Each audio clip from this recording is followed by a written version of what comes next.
Class.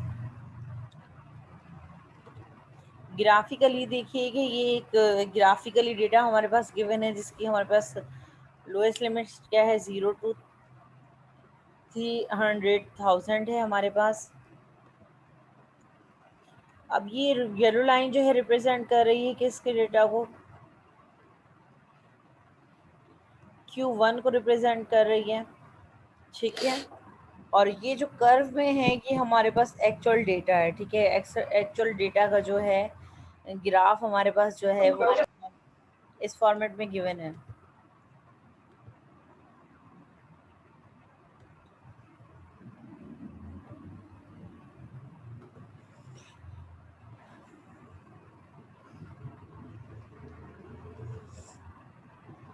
इसी तरह से जो है ये हमारे पास जो है वो किसका ग्राफ है,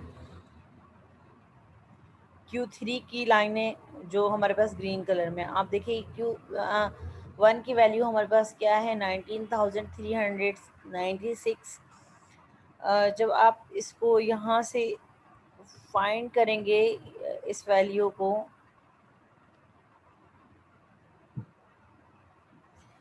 तो ये देखिए हमारे पास क्या होगी ये वैल्यू,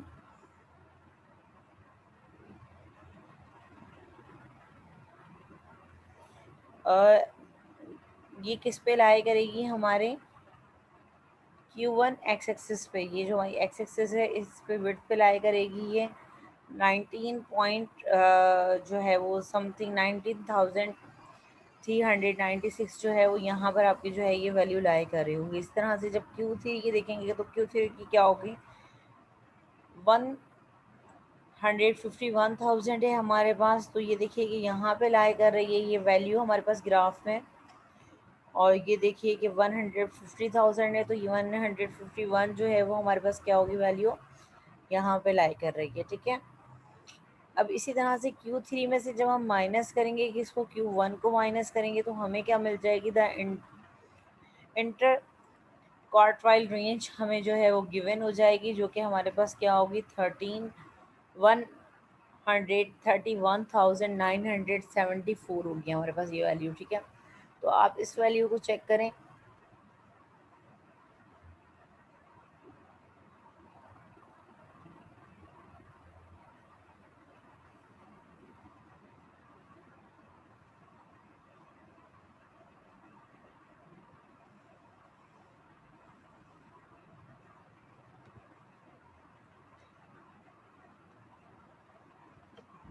इंटर क्वार्टाइल रेंज हमारे पास क्या होती है, the inter quartile range is Q3 minus Q1 and measure the separate is the middle 50% of the data.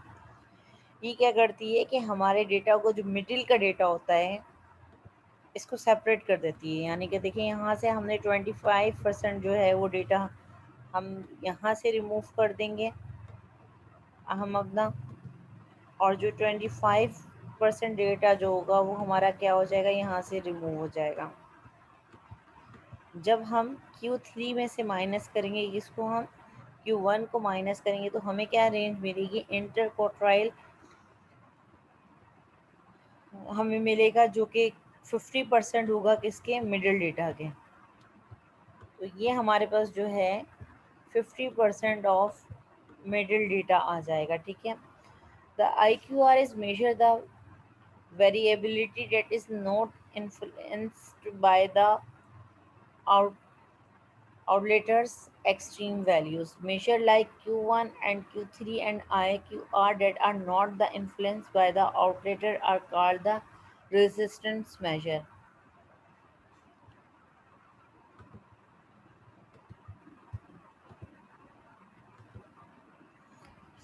Graphically देखेंगे, ग्राफिकली यहाँ पे देखिए हमारे पास डेटा जो है वो 12 है, 13 है, 45 वैल्यू है, 50 है, 70 है, ठीक है। मिनिमम वैल्यू हमारे पास क्या है 12 है हमारे पास, और मैक्सिमम वैल्यू हमारे पास क्या आ रही है, हमारे पास 70 आ रही है, ठीक है। अब यही डेटा को हमने 25% डिवाइड कर लिया, ये हमारे पास 25% डेटा हो गया, और यहाँ पर भी हमारे पास डेटा जो है वो क्या है 25% डेटा हो गया। कैलकुलेट हम किस तरह से करेंगे कि Q1 को कैलकुलेट करेंगे, हम Q2 को कैलकुलेट करेंगे एंड Q3 को कैलकुलेट करेंगे। कैलकुलेट करने के बाद जो है ये रिजल्ट्स आएंगे हमारे पास। क्यू वन का रिजल्ट हमारे पास क्या आ रहा है, 30 आ रहा है। क्यू थ्री का रिजल्ट हमारे पास क्या आ रहा है, 57 आ रहा है। इनको डिवाइड करें, सब्ट्रैक्ट करेंगे तो डेटा जो है वो हम क्यू टू का जो रिजल्ट है वो क्या आ रहा है हमारे पास, 45 आ रहा है। ठीक है, ये हमारे पास क्यू टू का रिजल्ट है। और जब हम क्यू थ्री में से माइनस करेंगे क्यू वन को, तो हमें जो रिज़ल्ट मिलेगा वो क्या होगा, 50% मिडिल डेटा हमें मिल जाएगा, जो कि किसके इक्वल आ रहा है हमारे पास, 27 के इक्वल आ रहा है यहाँ पर। ठीक है, अब ये देखिए कि यहाँ पर हमने क्या किया कि यहाँ पर बॉक्सेस जो हैं वो हमने प्लॉट कर दिए हैं। डेटा को हमने किस फॉर्मेट में लिखा हुआ है, बॉक्स की फॉर्म में लिखा हुआ है। अब बॉक्स में देखिए कि ये बॉक्स जो है 25% है, और ये बॉक्स भी क्या है हमारे पास, 25% डेटा को रिप्रेजेंट कर रहा है।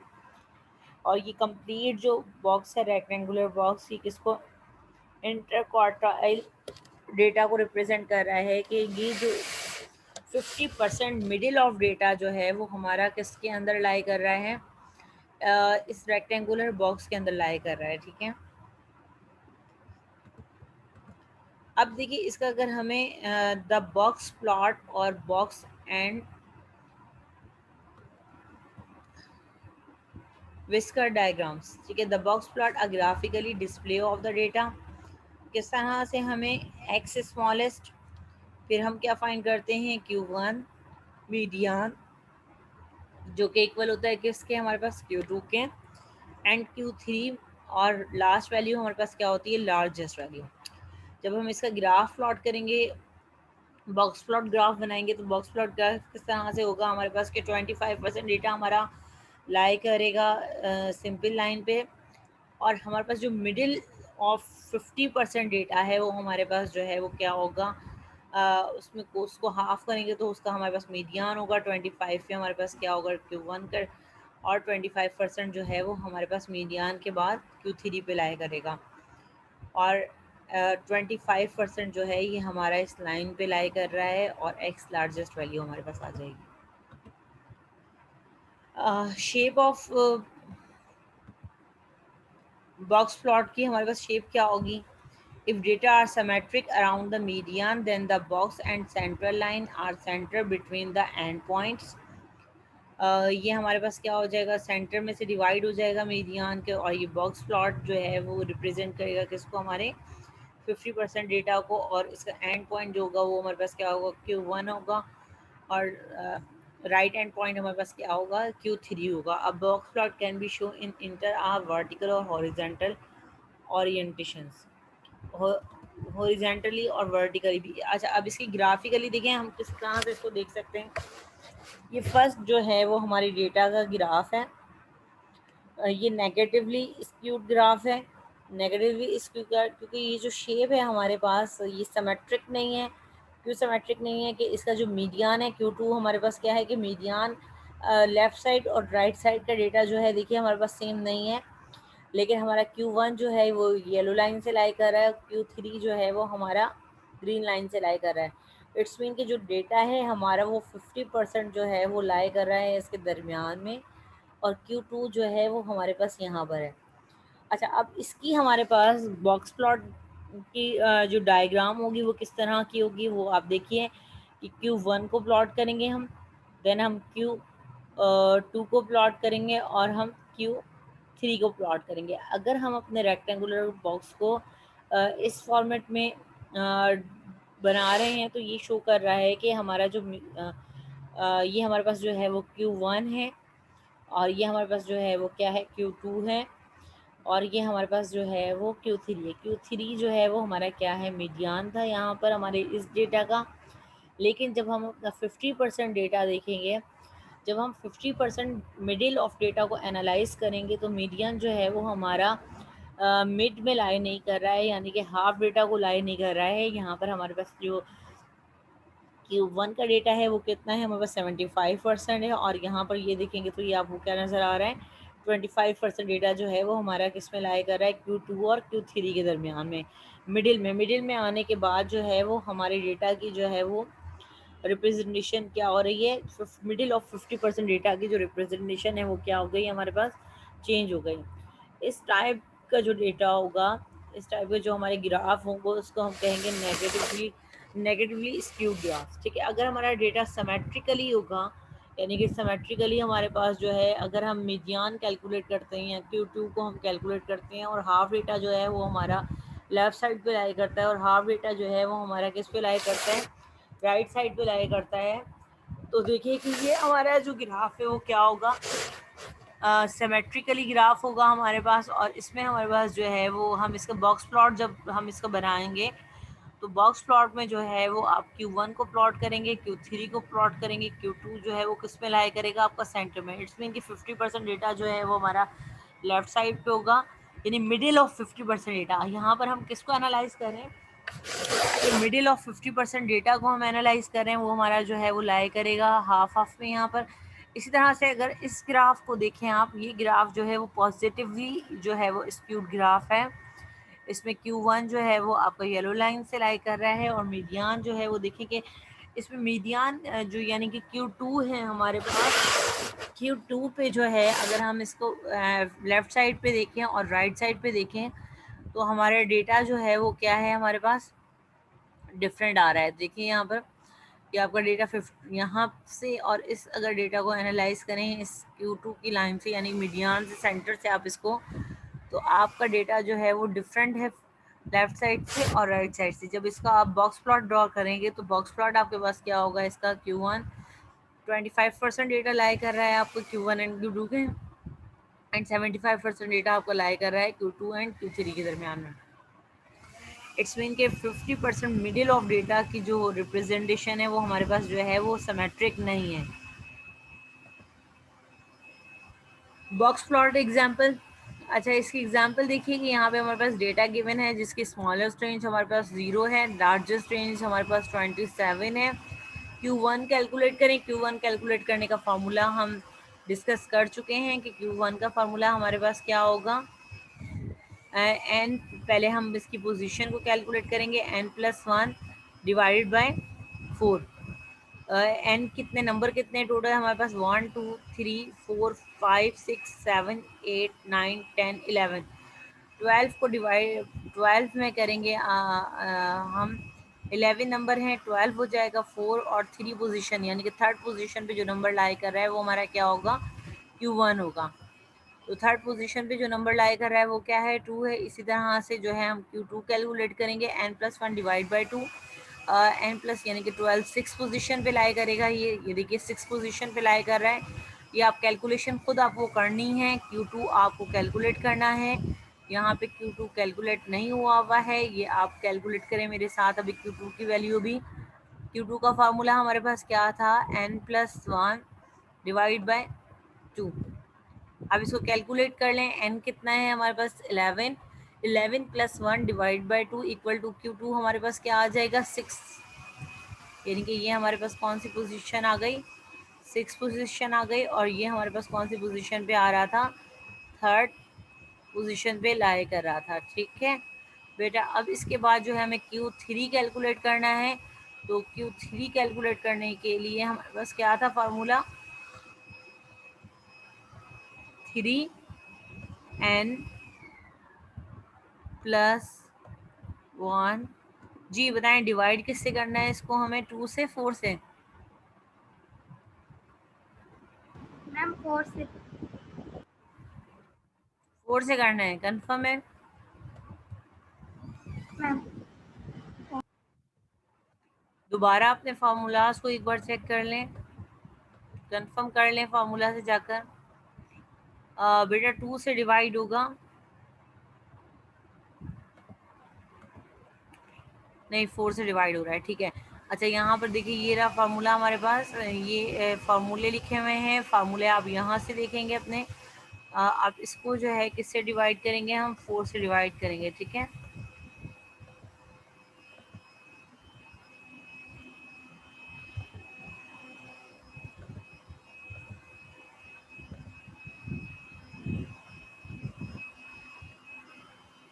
4 से हम इसको डिवाइड कर देंगे। बताइए कि क्या रिजल्ट आ रहा है। ये आपके पास क्या हो जाएगा, 12। 12 को डिवाइड करेंगे 4 से, 3 3 3 9, यानी कि जो पोजीशन होगी वो कौन सी होगी, 9th पोजीशन पे जो नंबर हमारा लाई करेगा। ठीक है, अब देखिए 9th पे क्या लाई कर रहा है, 5। अब इसको बॉक्स प्लॉट को बनाने के लिए सबसे पहले हमें क्या प्लॉट करना होगा बेटा, स्ट्रेट लाइन, एक हॉरिजॉन्टल लाइन प्लॉट करनी है आपको, और वर्टिकल 2 लाइंस जिसमें हमारे डेटा की रेंज होगी। क्या है डेटा हमारे पास, स्मॉलेस्ट टर्म हमारे पास डेटा की 0 है और लार्जेस्ट टर्म हमारे पास क्या है, 27। अब देखिए कि रियल लाइन नंबर सिस्टम आप प्लॉट करें, रियल लाइन जिस तरह से हम प्लॉट करते हैं इसी तरह से आप इस रियल लाइन को प्लॉट करें। 0 1 2 3 4 अब सो ऑन 27 तक आप एक रियल लाइन, जिस तरह से हम रियल लाइन प्लॉट करते हैं इसी तरह से आपको ये प्लॉट करनी होगी। 0 1 इक्वल डिस्टेंस देना होगा आपको, 2 3 4 5, और ये कहाँ तक प्लॉट करनी है आपको, 27 तक प्लॉट करनी है। ठीक है, 27 तक प्लॉट करने के बाद आप जो है एक वर्टिकल लाइन प्लॉट करेंगे 0 पे, क्योंकि इट्स स्मॉलेस्ट वैल्यू, एंड आप वर्टिकल लाइन प्लॉट करेंगे 27 पे, ये जो है वो हमारी क्या है, लार्जेस्ट वैल्यू है।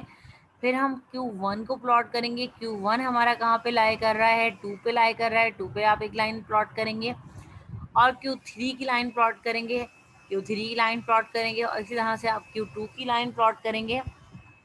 Q1 देखिए हमारा किस पे लाई कर रहा है, 2 पे, और Q3 हमारा 5 पे लाई कर रहा है, और Q2 जो है हमारा यहाँ पे लाई कर रहा है। ठीक है, और आप इस पे जो है एक रेक्टेंगुलर बॉक्स बना देंगे। ठीक है, इस तरह से। अब देखिए ये डेटा जो है ये शो कर रहा है कि 25% डेटा हमारे पास लेफ्ट साइड पर है, और 75% डेटा जो है वो हमारा किस पे लाई कर रहा है, middle data, middle of data. ये जो क्यू हमने 2 से 5 तक जो हमारा डेटा है, ये हमने इस डेटा का प्लॉट बनाया है, यानी कि ये जो मिडिल 50% डेटा जो है वो हमारा लाई करेगा किसके दरमियान में, 2 to 5 के दरमियान में लाई करेगा। लेकिन इसका भी अगर हम देखें, एनालाइज करें इस 50% डेटा को भी, तो 50% डेटा में भी 25% डेटा जो लाई करेगा वो 2 and 3 के दरमियान में लाई करेगा, और 75% डेटा जो है वो हमारा लाई करेगा 3 and 5 के दरमियान में, हमारा डेटा जो है वो लाई करेगा यहाँ पे। ये जो बॉक्स प्लॉट है इसमें हमारे पास लेफ्ट साइड पे डेटा कम है, राइट साइड पे डेटा ज़्यादा है।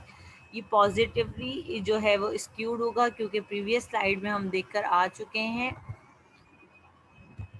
पॉजिटिवली स्क्यूड डेटा हमारे पास क्या होता है कि जिसमें हमारे पास Q1 जो है डिफरेंस जो होगा Q1 एंड Q2 का वो लेस देन होगा Q2 एंड Q3 के डिफरेंस है। आप डिफरेंट डेटा को जो है वो प्लॉट कर सकते हैं, और प्लॉट करने के बाद जो है वो आप अपने डेटा को जो है वो एनालाइज कर सकते हैं यहाँ से।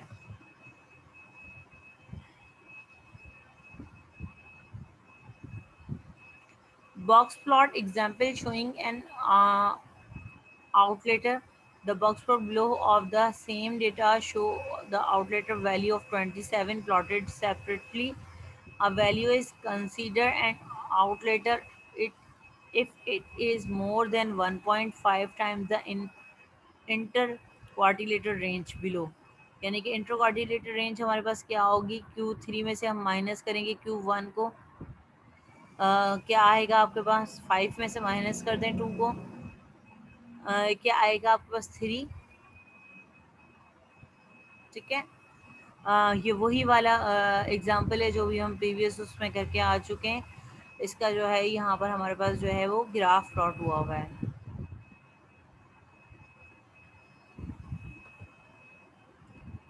अच्छा, अब हम यहाँ पे वेरिएंस, स्टार्टिंग की क्लास में मैंने आपको एक चीज़ क्लियर की थी कि हमारे पास जो है डेटा हम 2 वे में कैलकुलेट करते हैं। पॉपुलेशन होती है हमारे पास, और हमारे पास क्या होता है, सैंपल होता है। ठीक है, पॉपुलेशन यानी कि हमारा होल डेटा, यानी कि जो होल हमारे पास डेटा होगा हमारा, वो हमारी क्या होती है, ओवरऑल जो डेटा होगा वो क्या होगा, हमारा पॉपुलेशन होती है हमारी।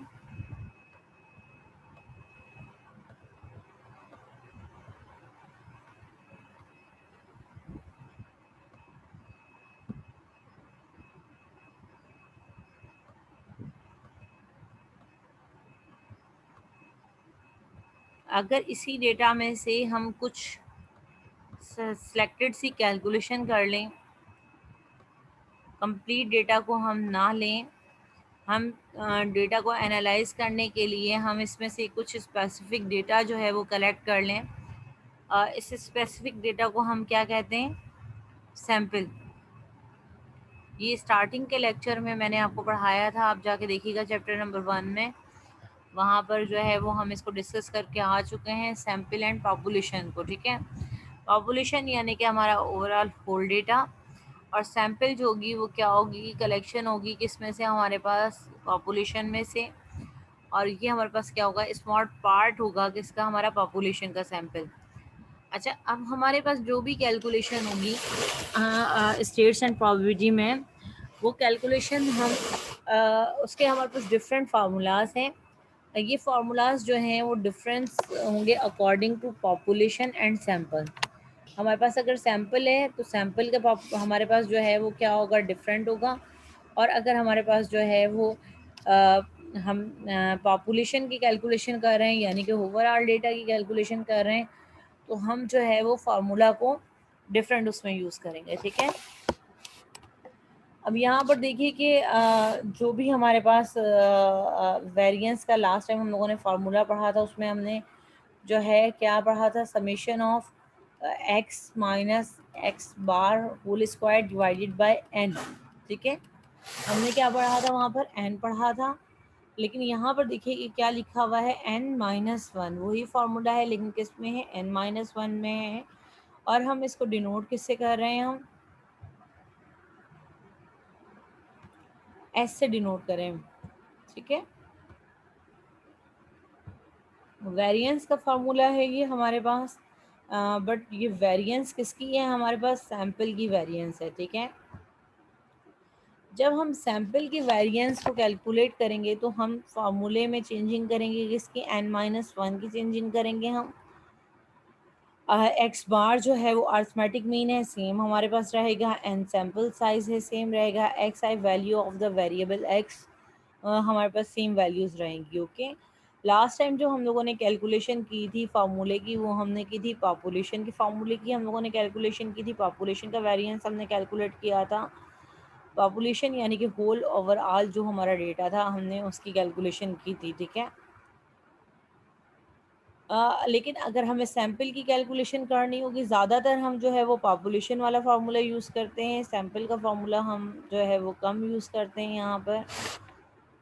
लेकिन अगर हमें डेटा के बारे में मालूम हो कि ये डेटा जो है वो क्या है, अगर आपके पास बहुत ज़्यादा डेटा है, बहुत ज़्यादा डेटा इस तरह से कि आपके पास थाउजेंड्स ऑफ नंबर्स में आपके पास डेटा है, क्या थाउजेंड्स ऑफ नंबर के डेटा को कैलकुलेट करना हमारे लिए जो है वो इजी होगा? बेटा, थाउजेंड्स ऑफ नंबर डेटा को कैलकुलेट करना हमारे लिए समटाइम बहुत ज़्यादा कॉम्प्लिकेटेड हो जाएगा, मुश्किल हो जाएगा। तो हम उसमें से जो है वो सैम्पल जो है वो कलेक्ट करके और सैम्पल पे जो है वो हम कैलकुलेशन करते हैं। इसलिए जो है यहाँ पर हमारे पास जो है ये सैम्पल्स के जो हैं फार्मूलाज अलग हैं, पॉपुलेशन के फार्मूलाज अलग हैं। लेकिन जो हम प्रॉब्लम सॉल्व कर रहे हैं अभी तक मैनुअली, उसमें हमारे डेटा की जो रेंज है वो बहुत कम होती है, 20, 19, 15, बहुत ज़्यादा रेंज पर हम डेटा को कैलकुलेट नहीं कर रहे होते हैं, तो इजीली हम जो है पॉपुलेशन का जो है वो कैलकुलेशन कर लेते हैं। लेकिन डेटा हमारे पास जो है ना, डेटा हमारे पास जो है अगर अबव हो जाए 1000 से, तो कैलकुलेशन जो है पॉपुलेशन से कैलकुलेट करना हमारे लिए कॉम्प्लिकेटेड हो जाएगा। देन हम क्या करेंगे कि पॉपुलेशन में से एक सैम्पल बनाएंगे, उस सैम्पल को जो है वो हम एनालाइज करेंगे। ठीक है बेटा, तो यहाँ पर इसलिए हमें जो है नीड है हमारे पास सैम्पल और पॉपुलेशन की। सैम्पल वेरिएंस का फार्मूला हमारे पास ये है, इसको देख लीजिएगा कि अगर डेटा आपको सैम्पल में गिवन हो तो आप इस फार्मूला को यूज़ करेंगे। कैलकुलेशन जो है वो लास्ट क्लास में हम कर चुके हैं कि हमें कैलकुलेशन किस तरह से करनी है। आप प्रीवियस जो है वो क्लास के लेक्चर को देख लीजिएगा इसकी कैलकुलेशन के लिए हम। अच्छा, अब यहाँ पर आ जाएं कि सैम्पल पॉपुलेशन अगर हमारे पास ग्रुप डेटा हो, तो ग्रुप डेटा में हमारे पास क्या होगा कि ग्रुप डेटा में हम फ्रीक्वेंसी को मल्टीप्लाई करेंगे किससे? हम एक्स स्क्वायर से मल्टीप्लाई करेंगे। ये हमारे पास जो है ग्रुप डेटा का फार्मूला है। अगर आपने दूसरा फार्मूला किया था लास्ट टाइम पे, फार्मूला आपका चेंज था, तो आप वही फार्मूला यूज़ करेंगे जो आपने लास्ट क्लास में फार्मूला यूज़ किया था, लेकिन आप उसको डिवाइड कर देंगे किससे, n-1 से। और लेकिन हम लोगों ने लास्ट क्लास में पॉपुलेशन के फार्मूले को डिस्कस किया था। लास्ट क्लास में मैंने आपको सैम्पल के बारे में, सैम्पल वेरिएंस के बारे में नहीं बताया था, तो इसलिए थोड़ा सा इसका ख्याल रखिएगा। इसमें फ्रीक्वेंसी यानी कि ग्रुप डेटा होगा हमारे पास, तो हम इस फार्मूले को यूज़ करेंगे। अगर पॉपुलेशन का हमें वेरिएंस कैलकुलेट करना हो तो इसको हम डिनोट करते हैं सिग्मा स्क्वायर से डिनोट करते हैं। नोटेशन हमारे पास, प्लीज़ अब इनकी नोटेशंस का ख्याल रखिएगा कि पॉपुलेशन मीन को हम जो है वो डिनोट करते हैं म्यू से, number of population, size of population, frequency of population को हम कैपिटल एन से डिनोट करते हैं यहाँ पर। और हमारे पास फार्मूला क्या होगा, x1 minus mu divide by capital n and whole square. Okay, ये हमारे पास फार्मूला किसका है, पॉपुलेशन वेरिएंस का फार्मूला है अनग्रुप डेटा का। ठीक है, अनग्रुप डेटा का। और इस ग्रुप डेटा होगा तो हमारे पास क्या होगी, फ्रीक्वेंसी आ जाएगी। स्टैंडर्ड डेविएशन, स्टैंडर्ड डेविएशन का formula, the most commonly use measure of the variations show variation about the mean if the square root of the variance has the same unit as the original data। ठीक है, जो हमारा पास हमारी हमने last time variations का जो हमने formula पढ़ा है, इसका अगर हम स्क्वायर रूट लेंगे तो हमें क्या मिल जाएगा, स्टैंडर्ड डेविएशन मिल जाएगा। ठीक है, इसी तरह से सेम पॉपुलेशन का स्टैंडर्ड डेविएशन होगा, उससे भी हमारे पास क्या होगा, स्क्वायर रूट हो जाएगा और सिग्मा होगा। इसको हम कॉल करते हैं सिग्मा। ओके, ठीक है, सिग्मा कॉल करते हैं। और वेरिएंस को जो है वो हम स्क्वायर रूट लेंगे वेरिएंस का, तो हमें क्या मिल जाएगा, पॉपुलेशन का स्टैंडर्ड डेविएशन मिल जाएगा। ठीक है, ये हमारे पास फ्रीक्वेंसी डिस्ट्रीब्यूशन का है फार्मूला।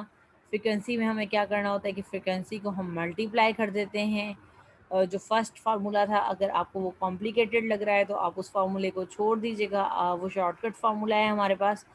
उसको फिर हम बाद में इंशाल्लाह फिर किसी टाइम भी डिस्कस करेंगे। जो फार्मूला हम प्रीवियस क्लास में कर चुके हैं वो ये फार्मूला था हमारे पास।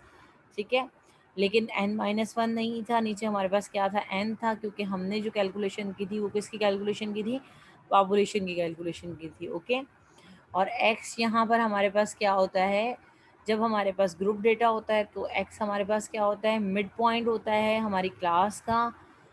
ये भी हम जो है प्रीवियस क्लास में डिस्कस करके आ चुके हैं। ठीक है, यही चीज़ यहाँ पे लिखी हुई है कि x जो mid point of the jth class, यानी जो भी आपकी क्लास होगी उसका मिड पॉइंट होगा। n क्या होगा, number of value of sample size. और frequency, number of value in the jth class. Frequency क्या होती है, number of value in the class, जो भी क्लास होगी आपकी उसकी नंबर ऑफ़ फ्रीक्वेंसी होगी। ये समरी है हमारे पास कि स्टैंडर्ड डेविएशन इन सैम्पल में होगा, तो हम इस फार्मूले को रेंज में हमारे पास क्या होगा, लार्जेस्ट में से माइनस करेंगे स्मॉलेस्ट को। स्टैंडर्ड डेविएशन का फार्मूला हमारे पास ये होगा, अबाउट सैम्पल मीन, यानी कि सैम्पल का मीन हम कैलकुलेट करेंगे। यहाँ पर हमारे पास क्या होगा, स्टैंडर्ड डेविएशन इन पॉपुलेशन में हम इस फार्मूले को यूज़ करेंगे। और वेरिएंस में जो है वो हमारे पास क्या होगा, फार्मूला ये होगा। और ठीक है, अगर हम पॉपुलेशन का वेरिएंस कैलकुलेट करेंगे तो हम क्या करेंगे, स्क्वायर रूट को यहाँ से हम रिमूव कर देंगे। और नोटेशंस आपको आज की क्लास में जो है वो इम्पॉर्टेंट है कि इनकी नोटेशंस क्या हैं। सैम्पल है तो हम इसको एस से डिनोट करेंगे, और सैम्पल का अगर वेरिएंस है तो हम इसको किससे डिनोट करेंगे, एस स्क्वायर से डिनोट करेंगे। ठीक है, ये लिख लीजिएगा यहाँ पर आप। और यहाँ पे पॉपुलेशन का स्टैंडर्ड डेविएशन है तो हम इसको सिग्मा से डिनोट करेंगे, और पॉपुलेशन के वेरिएंस को हम किससे डिनोट करेंगे, सिग्मा स्क्वायर से डिनोट करेंगे।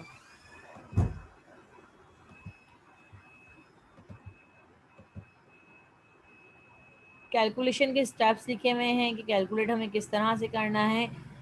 लास्ट क्लास में हम कर चुके हैं इसकी कैलकुलेशन, तो देख लीजिए इनके स्टेप्स को दोबारा रिकॉल कर लेते हैं। कैलकुलेट करना है difference between the values, value and the mean value, यानी कि जो हमारी वैल्यू होगी उसमें से माइनस करना होगा हमें मीन वैल्यू को, स्क्वायर करना होगा हमें इनके डिफरेंस को।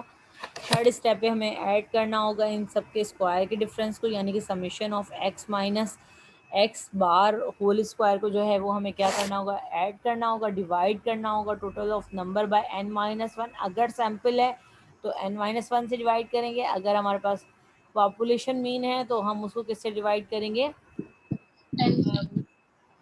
पॉपुलेशन मीन और सैम्पल मीन का फार्मूला हमारे पास सेम होता है, ठीक है। पॉपुलेशन मीन और सैम्पल मीन के फार्मूले को कैलकुलेट करने का जो है वो सेम मेथड है, क्योंकि जो हमारे पास, ये थोड़ा सा लिख लीजिए कि सैम्पल मीन का इक्वल होता है किसके, पॉपुलेशन मीन के।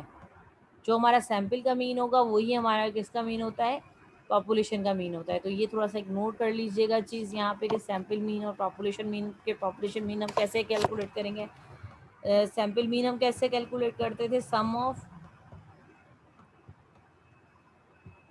X I divide by N. यही मीन पॉपुलेशन मीन को कैलकुलेट करने का, जिसको हम म्यू से डिनोट करते हैं। ये कि हमारे जो पास जो साइन है ये क्या है, म्यू है।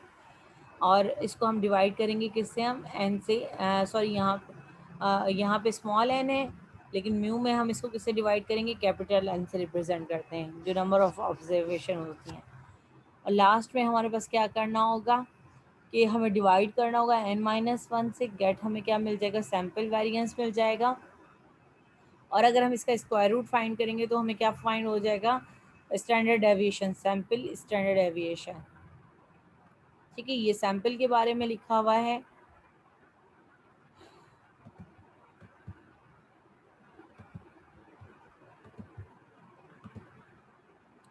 ये लास्ट टाइम हमने जो डिस्कशन किया था, हमने किस में सॉल्व किया था इसको, हम लोगों ने डेटा को जो है टेबुलर फॉर्म में सॉल्व किया था। आपके पास ऑप्शन है कि आप टेबुलर फॉर्म में सॉल्व करना चाहें या डायरेक्ट सॉल्व करना चाहें, दोनों वे होते हैं हमारे पास सॉल्व करने के। यहाँ पे दोनों वे गिवन है आपको। आप एक्स, अगर आप इसको टेबुलर फॉर्म में सॉल्व करना चाह रहे हो तो टेबल बनाओगे एक्स का, फिर मीन को कैलकुलेट करेंगे। मीन को कैलकुलेट करने के बाद जो है वो हम क्या करेंगे, एक्स माइनस का हम मीन कैलकुलेट करेंगे। एक्स माइनस मीन कैलकुलेट करने के बाद हम एक्स माइनस के मीन को क्या करेंगे, हम स्क्वायर कर देंगे। ये 3 कॉलम्स हमें बनाने होंगे और लास्ट में हम इनकी समेशन कैलकुलेट करेंगे। समेशन कैलकुलेट करने के बाद हम n-1 से इसको डिवाइड कर देंगे तो हमें वेरिएंस मिल जाएगा। और अगर हम इसका स्क्वायर रूट कैलकुलेट करेंगे तो हमें क्या मिल जाएगा, स्टैंडर्ड डेविएशन। यही सेम प्रॉब्लम आप मुझे इस टेबुलर फॉर्म में करके दिखाइएगा, जिस तरह से लास्ट टाइम मैंने आपको सॉल्व करवाई थी। और डायरेक्ट करने का इसका वे जो है वो डायरेक्ट है। अगर आप डायरेक्ट करना चाहें तो डायरेक्ट भी कर सकते हैं, लेकिन आप मुझे टेबल की फॉर्म में जो है वो करके भी दिखाइएगा, ठीक है। डायरेक्ट भी हम इसको कर सकते हैं, ऐसा नहीं है कि हमें नेसेसरी नहीं कि हम टेबल ही बनाएं और हम इसको सॉल्व करें। टेबल बनाने से ये होता है कि हमारी कैलकुलेशन जो है वो थोड़ा सा हम ईजीली उसको सॉल्व कर लेते हैं। स्क्वायर रूट जो है ये हमें बहुत बड़ा सा एक स्क्वायर रूट जो लगाना होगा, इसकी नहीं हमें लगाना पड़ेगा।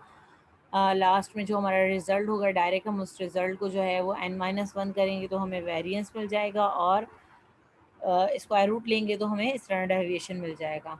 इस प्रॉब्लम को कैलकुलेट कीजिएगा, आप खुद सॉल्व करेंगे, ये आपका होमवर्क है और ये आपको मुझे करके चेक करवाना है।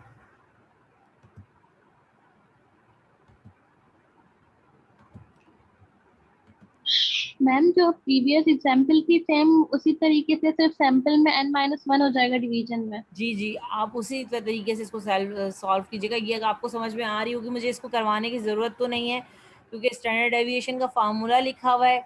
स्टैंडर्ड डेविएशन के फार्मूले सम में था, तो फर्स्ट वैल्यू जो है उसमें से हमने माइनस करना है, मीन को स्क्वायर करना है सेकंड वैल्यू में से, क्योंकि समेशन होती है तो समेशन का इसमें कन्वर्ट हो जाती है, एडिशन में कन्वर्ट हो जाती है, ठीक है।